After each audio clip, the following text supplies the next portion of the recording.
வணக்கம் நண்பர்களே. இந்த வீடியோவில் நம்ம பார்க்க போகிறது போட்டித் தேர்வுகளில் மிக முக்கியமான ஒரு பாடம் உயிரியல். இந்த வீடியோவில் நீங்கள் பார்க்க போகிற கேள்விகளை 10ஆம் வகுப்பு புத்தகத்திலேருந்து நாங்கள் தொகுத்துருக்கோம். இது ஒரு முழுமையான தொகுப்பு. இந்த வீடியோவை கடைசி வரைக்கும் பாருங்கள். இந்த வீடியோவிலேருந்து போட்டித் தேர்வுகளில் நிறைய கேள்விகள் வரலாம். ஏன்னா இது மிக முக்கியமான பாடம். அதுவும் இல்லாமல் 10ஆம் வகுப்பு புத்தகத்திலேருந்து தொகுக்கப்பட்டது. இது ஒரு முழுமையான தொகுப்பு. இந்த வீடியோவை முழுசாக பாருங்கள். முதல் கேள்விக்கு போகலாம். முத்தடுப்பூசியில் கட்டுப்படாத நோய் என்ன?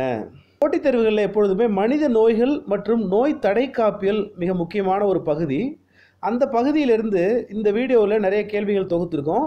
அது இல்லாமல் நோய் தடை காப்பியல் அதை பற்றி மட்டுமே இன்னொரு வீடியோ போடுற ஐடியாவும் இருக்குது. அந்த வீடியோக்களை நீங்கள் தொடர்ந்து பார்க்கணும் அப்படின்னா இந்த சேனலை சப்ஸ்கிரைப் பண்ணுங்கள், நண்பர்களுக்கும் சொல்லுங்கள்.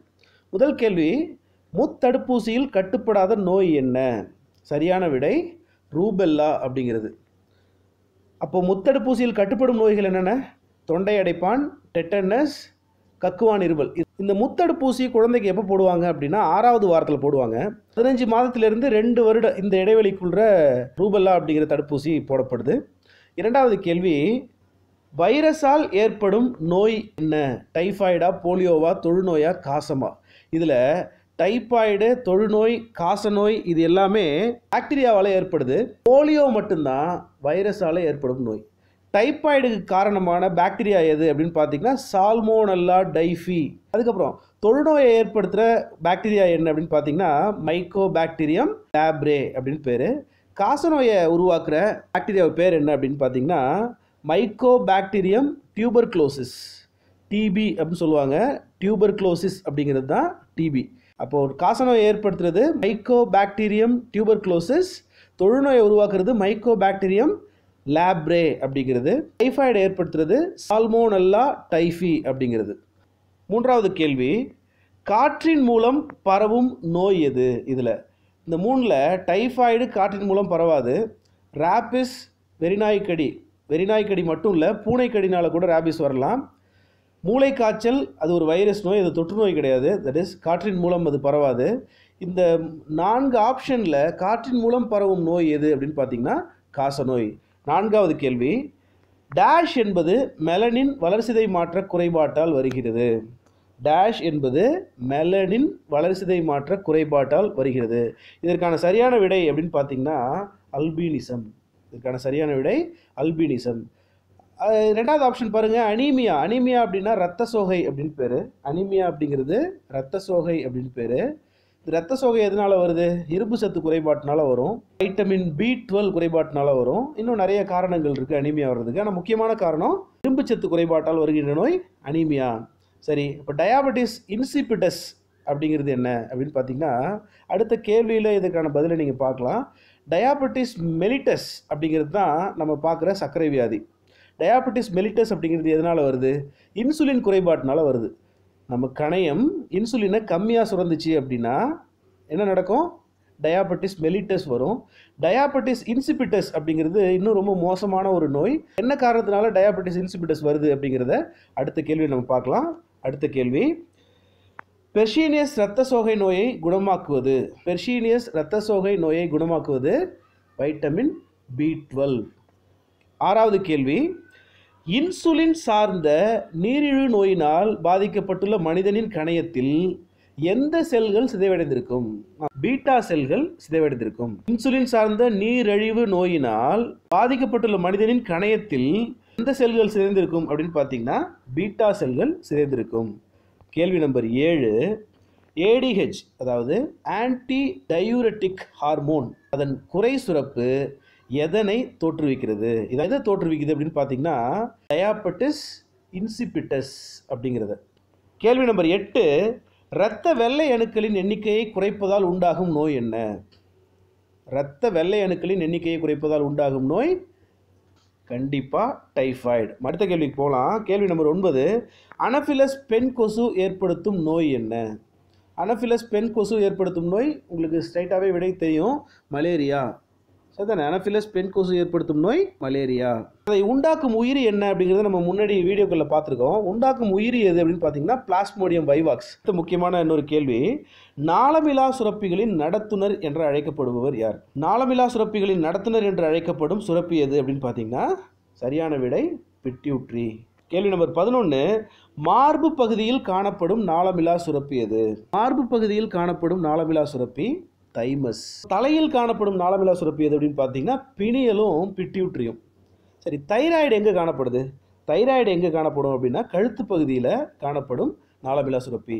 தைமஸ் அப்படிங்கிறது மார்பு பகுதி, பினியல் பிட்யூட்ரி தலை, தைராய்டு அப்படிங்கிறது கழுத்து. அப்போ வேறு எந்தெந்த பகுதிகளெல்லாம் நாளமிலா சுரப்பிகள் இருக்குது அப்படின்னு பார்த்தீங்கன்னா வயிற்று பகுதியில் என்ன இருக்கும் அப்படின்னு பார்த்தீங்கன்னா கணையம் இருக்கும், அட்ரினல் இருக்கும், இனப்பெருக்க சுரப்பிகள் இதெல்லாமே எங்கே இருக்கும் அப்படின்னு பார்த்தீங்கன்னா வயிற்று பகுதியில் இருக்கும்.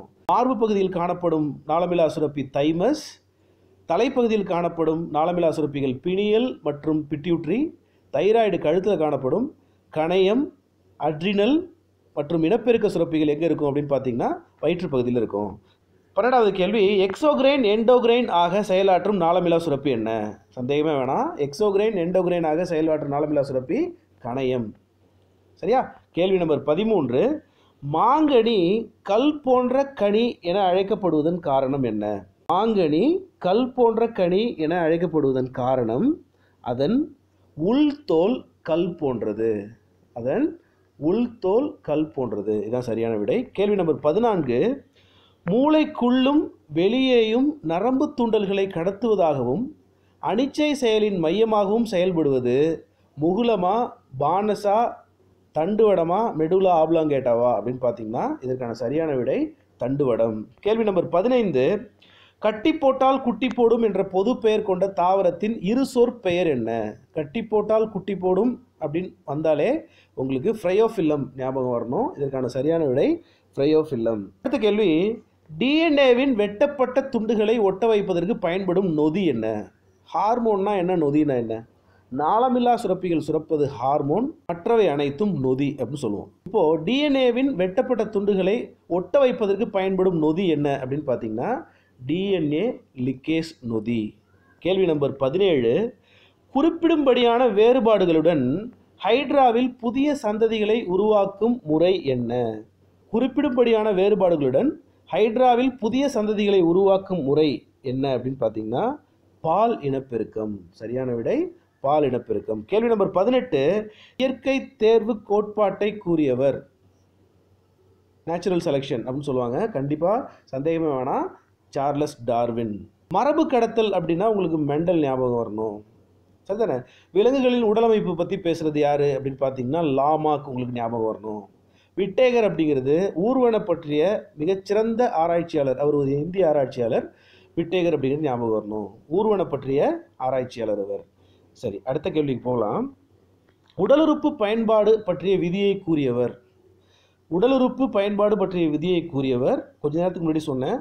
விலங்குகளின் உடலமைப்பு, உடலுறுப்பு பயன்பாடு இதெல்லாம் பற்றி பேசுகிறவர் யார் அப்படின்னு பார்த்தீங்கன்னா லாமார்க் அப்படிங்கிறவர். அவருடைய 2 கொள்கைகள் ரொம்ப முக்கியமானது. நெட்டில் தேடி பாருங்கள், ரொம்ப இன்ட்ரெஸ்டிங்காக இருக்கும். விக்கிபீடியாவில் கிடைக்குது.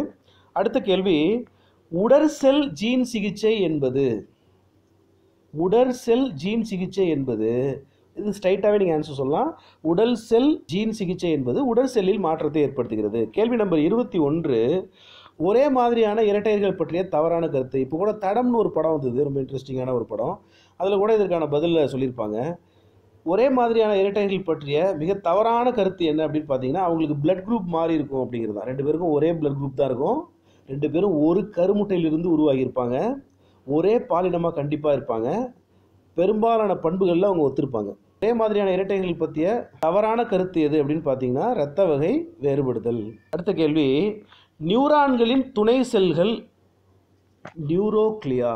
நியூரான்களின் துணை செல்கள் நியூரோக்ளியா. நியூரான்கள் அப்படிங்கிறது நரம்பு மண்டலத்தின் அடிப்படை அலகு, நெஃப்ரான் அப்படிங்கிறது சிறுநீரகத்தின் அடிப்படை அலகு. அடுத்த கேள்விக்கு போகலாம்.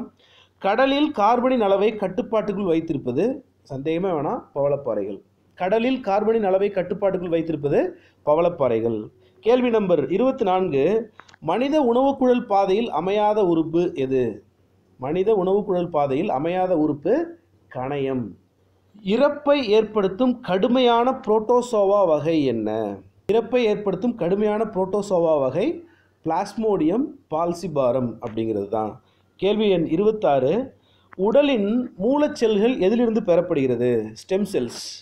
ஸ்டெம் செல்ஸ் அப்படின்னாலே தொப்புள் கொடி. உடலின் மூல செல்கள் எதிலிருந்து பெறப்படுகின்றது? தொப்புள் கொடி. கேள்வி எண் 27. அக்டோபர் 12, 2005 கண்டுபிடிக்கப்பட்ட ஒரு பண்பின் இரு மாறுபட்ட காரணிகளை கொண்டுள்ள ஜீன் அமைப்பு தன்மை.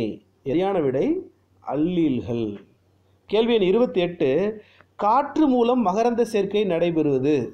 காற்று மூலம் மகரந்த சேர்க்கை நடைபெறுவது நெல்லும் புல்லும். ஸோ சரியான விடை A and B. அடுத்த கேள்வி, ஆண்களின் இரண்டாம் நிலை பால் பண்புகளான கரகரப்பான குரல், பரந்த தோள்கள் போன்றவற்றினை தீர்மானிப்பது. ஆண்கள் அப்படின்னாலே உங்களுக்கு ஞாபகம் வர வேண்டியது டெஸ்ட்ரோஸ்டிரான். ஆண்கள் என்றாலே உங்களுக்கு ஞாபகம் வர வேண்டியது டெஸ்ட்ரோஸ்டிரான். சரி, அடுத்த கேள்வி, பட்டாணி செடியில் மெண்டல் தேர்ந்தெடுத்த கனியின் நிறத்தில் ஓங்கு பண்பு நிறம். பட்டாணி செடியில் மெண்டல் தேர்ந்தெடுத்த கனியின் நிறத்தில் ஓங்கு பண்பு நிறம் என்ன அப்படின்னு பார்த்தீங்கன்னா பச்சை. சரியான விடை பச்சை. 31வது கேள்வி, கீழ்கண்டவற்றுள் பாரம்பரிய தன்மை கொண்டது என்ன? இதுக்கு நம்ம ஸ்ட்ரைட்டாகவே பதிலுக்கு போயிடலாம். மரபணு மாற்றம் செய்யப்பட்ட விந்தணு. கடைசி கேள்வி, ஜூலை 1996ஆம் ஆண்டு டாக்டர் அயான் வில்மட் உருவாக்கிய குளோனிங் செம்மறி ஆட்டுக்குட்டியின் பெயர் என்ன? மிக முக்கியமான கேள்வி. 1996 உருவாக்கப்பட்ட குளோனிங் செம்மறி ஆட்டுக்குட்டியின் பெயர் என்ன அப்படின்னு டாலி என்பதே சரியான விடை. இந்த வீடியோ உங்களுக்கு பிடிச்சிருந்துச்சுன்னா அந்த வீடியோவை லைக் பண்ணுங்கள். உங்கள் நண்பர்களும் போட்டித் தேர்வுகளில் நல்ல மதிப்பெண்களோட வெற்றி பெறணும் அப்படின்னா இந்த வீடியோவை உங்கள் நண்பர்களுக்கு ஷேர் பண்ணுங்கள். மேற்கொண்டு உங்களுக்கு என்ன தேவை இருக்குது அப்படிங்கிறத இந்த வீடியோவில் நீங்கள் கமெண்ட் பண்ணுங்கள். இந்த வீடியோக்கள் பற்றின உங்களோட கருத்துக்களையும் நீங்கள் கமெண்ட் பண்ணுங்கள். முக்கியமான விஷயம், இந்த சேனலில் அடுத்து வரப்போகிற வீடியோக்களை நீங்கள் பார்க்கணும் அப்படின்னா இந்த சேனலை சப்ஸ்கிரைப் பண்ணுங்கள். உங்கள் நண்பர்களுக்கும் தெரியப்படுத்துங்க. நீங்கள் அனைவரும் போட்டித் தேர்வில் வெற்றியடைய ETW அகாடமியின் சார்பில் உங்களுக்கு வாழ்த்துக்களை தெரிவித்துக் கொள்கிறேன். நன்றி, வணக்கம்.